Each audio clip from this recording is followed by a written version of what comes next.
that strange noise. It sounds like a trumpet, and it's so weird it's being called a real-life X-Files. This video was shot in a Canadian forest. And this creepy high-pitched sound was recorded in Michigan. This spooky noise was heard in Finland. And now it's happening again across the river from Detroit in Windsor, Canada. The mystery is really freaking people out. When it comes in really hard. It shakes windows, it rattles dishes, it makes pictures go crooked on the wall.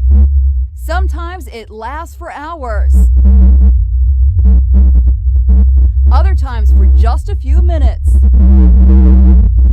Your bed starts shaking, your floors start vibrating. Some experts believe the source of the ghostly noise could be this U.S. steel plant situated on a small island in the Detroit River. So while there may be a logical explanation here, the question remains, what about those other noises?